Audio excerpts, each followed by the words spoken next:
शिव पुराण। शिव और सती का विवाह। दक्ष प्रजापति की कई पुत्रियां थीं। सभी पुत्रियां गुणवती थीं। फिर भी दक्ष के मन में संतोष नहीं था। वे चाहते थे उनके घर में एक ऐसी पुत्री का जन्म हो जो सर्वशक्ति संपन्न हो एवं सर्वविजयी हो, जिसके कारण दक्ष एक ऐसी ही पुत्री के लिए तप करने लगे। तप करते करते अधिक दिन बीत गए तो भगवती आद्या ने प्रकट होकर कहा, मैं तुम्हारे तप से प्रसन्न हूँ। तुम किस कारण वश तप कर रहे हो? दक्ष ने तप करने का कारण बताया तो माँ बोली, मैं स्वयं पुत्री रूप में तुम्हारे यहाँ जन्म धारण करूंगी। मेरा नाम होगा सती। मैं सती के रूप में जन्म लेकर अपनी लीलाओं का विस्तार करूंगी। फलतः भगवती आद्या ने सती रूप में दक्ष के यहाँ जन्म लिया। सती दक्ष की सभी पुत्रियों में सबसे अलौकिक थीं। सती ने बाल्य अवस्था में ही कई ऐसे अलौकिक आश्चर्यचलित करने वाले कार्य कर दिखाए थे जिन्हें देखकर स्वयं दक्ष को भी विस्मयता होती रहती थी। जब सती विवाह योग्य हो गई तो दक्ष को उनके लिए वर की चिंता होने लगी। उन्होंने ब्रह्मा जी से इस विषय में परामर्श किया। ब्रह्मा जी ने कहा, सती आद्या का अवतार है। आद्या आदि शक्ति और शिव आदि पुरुष हैं, अतः सती के विवाह के लिए शिव ही योग्य और उचित वर हैं। दक्ष ने ब्रह्मा जी की बात मानकर सती का विवाह भगवान शिव के साथ कर दिया। सती कैलाश में जाकर भगवान शिव के साथ रहने लगी। भगवान शिव के दक्ष के दामाद थे, किंतु एक ऐसी घटना घटित हो गई जिसके कारण दक्ष के हृदय में भगवान शिव के प्रति बैर और विरोध भाव पैदा हो गया। एक बार देवलोक में ब्रह्मा ने धर्म के निरूपण के लिए एक सभा का आयोजन किया था। सभी बड़े बड़े देवता सभा में एकत्र हो गए थे। भगवान शिव भी इस सभा में बैठे थे। सभा मंडल में दक्ष का आगमन हुआ। दक्ष के आगमन पर सभी देवता उठकर खड़े हो गए, पर भगवान शिव खड़े नहीं हुए। उन्होंने दक्ष को प्रणाम भी नहीं किया। फलतः दक्ष ने अपमान का अनुभव किया। केवल यही नहीं, उनके हृदय में भगवान शिव के प्रति ईर्ष्या की आग जल उठी। वे उनसे बदला लेने के लिए समय और अवसर की प्रतीक्षा करने लगे। एक बार सती और शिव कैलाश पर्वत पर बैठे हुए परस्पर वार्तालाप कर रहे थे। उसी समय आकाश मार्ग से कई विमान कनखल की ओर जाते हुए दिखाई पड़े। सती ने उन विमानों को देखकर भगवान शिव से पूछा, प्रभु, ये सभी विमान किसके हैं और कहाँ जा रहे हैं? भगवान शक्र ने उत्तर दिया, आपके पिता ने बहुत बड़े यज्ञ का आयोजन किया है। समस्त देवता और देवांगनाएं इन विमानों में बैठकर उसी यज्ञ में सम्मिलित होने के लिए जा रहे हैं। इस पर सती ने दूसरा प्रश्न किया, क्या मेरे पिता ने आपको यज्ञ में सम्मिलित होने के लिए नहीं बुलाया? भगवान शंकर ने उत्तर दिया, आपके पिता मुझसे बैर रखते हैं, फिर वे मुझे क्यों बुलाने लगे? सती मन ही मन सोचने लगी, फिर बोली, यज्ञ के इस अवसर पर अवश्य मेरी सभी बहनें आएंगी। उनसे मिले हुए बहुत दिन हो गए। यदि आपकी अनुमति हो तो मैं भी अपने पिता के घर जाना चाहती हूँ। यज्ञ में सम्मिलित हो लूंगी और बहनों से भी मिलने का सुअवसर मिलेगा। भगवान शिव ने उत्तर दिया, इस समय वहां जाना उचित नहीं होगा। आपके पिता मुझसे जलते हैं, हो सकता है वे आपका भी अपमान करें। बिना बुलाए किसी के घर जाना उचित नहीं होता है। इस पर सती ने प्रश्न किया, ऐसा क्यों? भगवान शिव ने उत्तर दिया, विवाहिता लड़की को बिना बुलाए पिता के घर नहीं जाना चाहिए, क्योंकि विवाह हो जाने पर लड़की अपने पति की हो जाती है। पिता के घर से उसका संबंध टूट जाता है। लेकिन सती पीहर जाने के लिए हठ करती रहीं, अपनी बात बार बार दोहराती रहीं। उनकी इच्छा देखकर भगवान शिव ने पीहर जाने की अनुमति दे दी। उनके साथ अपना एक गण भी साथ में भेज दिया। उस गण का नाम वीरभद्र था।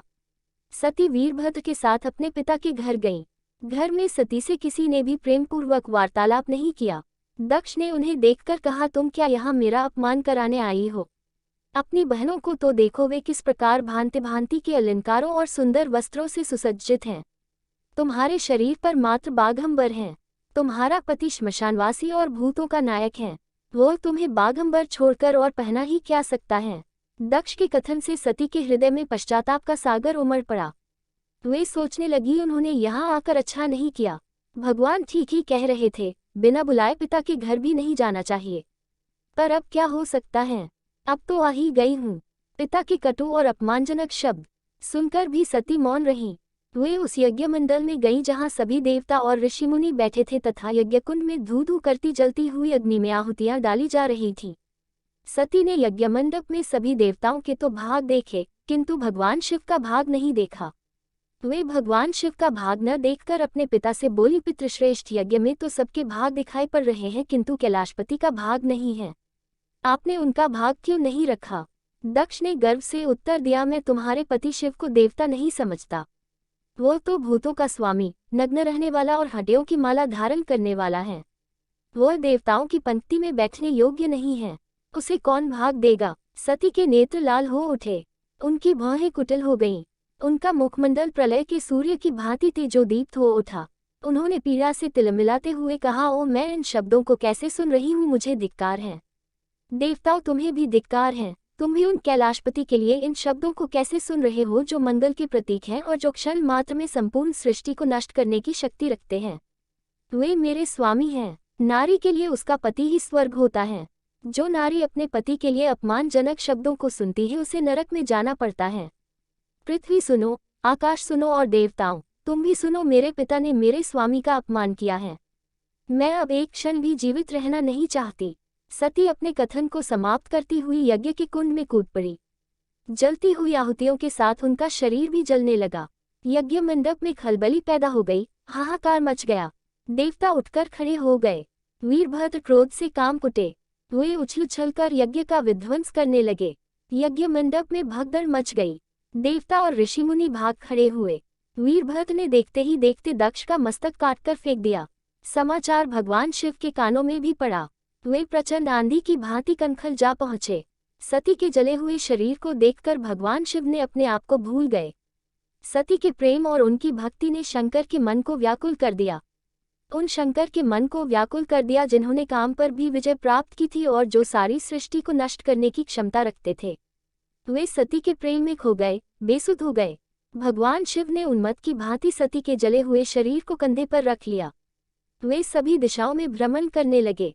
शिव और सती के इस अलौकिक प्रेम को देखकर पृथ्वी रुक गई, हवा रुक गई, जल का प्रवाह ठहर गया और रुक गई देवताओं की सांसें। सृष्टि व्याकुल हो उठी। सृष्टि के प्राणी पुकारने लगे, पाहिमाम पाहिमाम। भयानक संकट उपस्थित देखकर सृष्टि के पालक भगवान विष्णु आगे बढ़े। वे भगवान शिव की बेसुधी में अपने चक्र से सती के एक एक अंग को काट काट कर गिराने लगे। धरती पर 51 स्थानों में सती के अंग कट कट कर गिरे। जब सती के सारे अंग कट कर गिर गए तो भगवान शिव पुनः अपने आप में आए। जब वे अपने आप में आए तो पुनः सृष्टि के सारे कार्य चलने लगे। धरती पर जिन 51 स्थानों में सती के अंग कट कट कर गिरे थे वे ही स्थान आज शक्ति के पीठ स्थान माने जाते हैं। आज भी उन स्थानों में सती का पूजन होता है, उपासना होती है।